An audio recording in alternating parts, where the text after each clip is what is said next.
Hi everybody, my name is Eric, and welcome to Wednesday of Subsweek on the Pagan Perspective.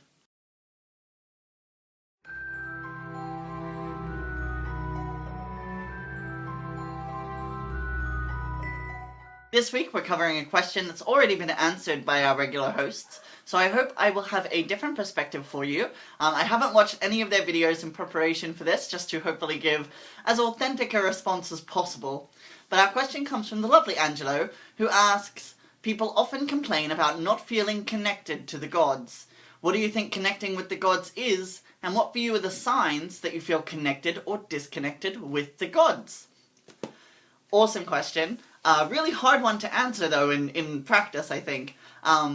So the first thing that comes to mind is a passage from the Bible. I think it's Genesis 4:16, where it says, "And Cain went out from the presence of the Lord."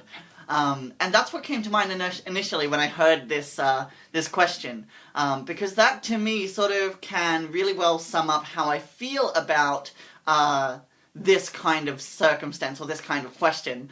So when we talk about, like, from a biblical perspective, when they're talking about, like, leaving the presence of God, of course, God is omnipotent and, you know, omniscient and all those sorts of things. So, like, he is everywhere and in everything, and so not being in his presence, and I guess it's the same with being in hell, the idea is that you are separate from God, whereas somebody who has God in their heart, I suppose, or goes to heaven, they become sort of one with God again. So that to me was something that initially came to mind, is that idea of being outside the presence of the gods, or not being connected with the gods, has more to do with the way a person acts or behaves, or their feelings, their thoughts, than necessarily what's happening on the end of the gods. So in my practice, you know, there's definitely times when I felt more connected or less connected with my gods, but I've never felt like that was coming from their end, like it was them who were, like, angry at me or punishing me or not answering my call. Like, I've never felt that way with my spirits or with my gods. However, there are definitely times when I do feel more connected or less connected. I think one of the biggest telltale signs that I'm not connected with my gods is that my magic isn't working.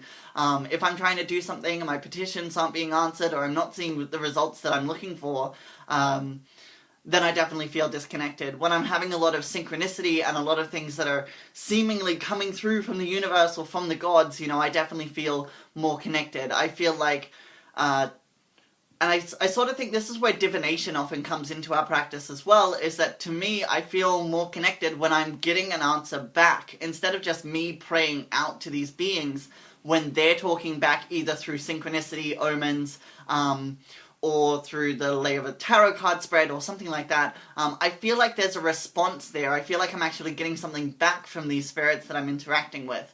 So that definitely makes me feel like I am connected with my spirits, because I'm getting that back and forth dialogue, instead of just me monologuing at them and hoping that they'll do what I ask them to. So I think that divination is a really important tool for any sort of spiritual person to master, because it gives us a means by which to communicate with the spirits so that it's not just one-sided. But yeah, if my magic isn't working, if my divination isn't working, then that's definitely a sign to me that I'm disconnected from my gods or from my spirits. Like I was saying though, I think that the concept of being connected or disconnected with my spirits has more to do with me and where I'm at than it does with them.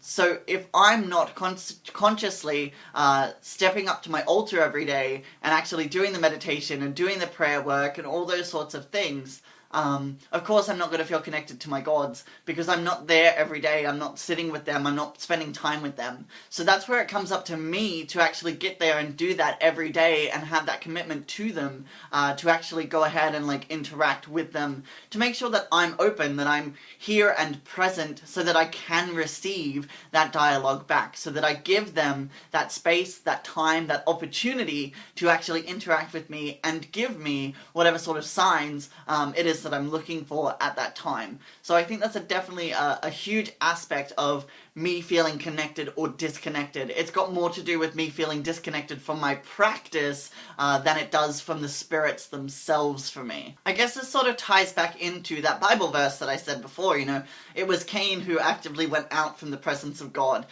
They are the ones who actually left that space. So it's, for me, like, it's very much like, if I'm not in that space, if I'm not actively partaking in my spirituality, then there is no back and forth. I'm not within the presence or connection with my spirits when I'm in that kind of state of mind. So I think, yeah, a lot of it has to do with me showing up and being present, and it's sort of like, you know, there's a couple of good things that I know of here, and I'm going to state them off to you, but I'm afraid I can't remember exactly where these ideas are coming from. But one thing that I wanted to mention was that, you know, anything that's worth doing is worth doing poorly. You're not trying to get an A grade every day when you're sitting at your altar and doing your meditations, but you have to actually be there to get that grade. So it's about doing it, and doing it poorly, because it is repetitive and it can sometimes be frustrating or boring or whatever, but it's the fact that you're still dedicated and actually pushing through to do that. Another thing that I often see is, like, I'm not in a good enough headspace, and to that I would say, if you're in a good enough headspace to feed your cat, you're in a good headspace to work your spirits and to honor them. And I don't think that, you know, like, I'm not in a good headspace is a very good excuse for not maintaining that daily practice or not maintaining those things. Of course, I totally understand how difficult it can be to manage, you know, mental health alongside your sort of religious or spiritual practice. But of course, you know, that is something that's so important to our mental health as human beings, to have that spiritual basis and to have that spiritual practice there that we're engaging with. I think that's so important to our mental health. So when we start to neglect that, as well as having troubles with our mental health, I think that's only one thing that can detriment us. Of course, I know that some days even getting out of bed is hard, but like I say, if you're in a good enough headspace to get up and feed your cat, then you're also in a good enough headspace to feed your spirits. So I think, I don't know who it was that said that, but I think that's really good advice. I think I can really resonate with that as somebody who has anxiety and depression.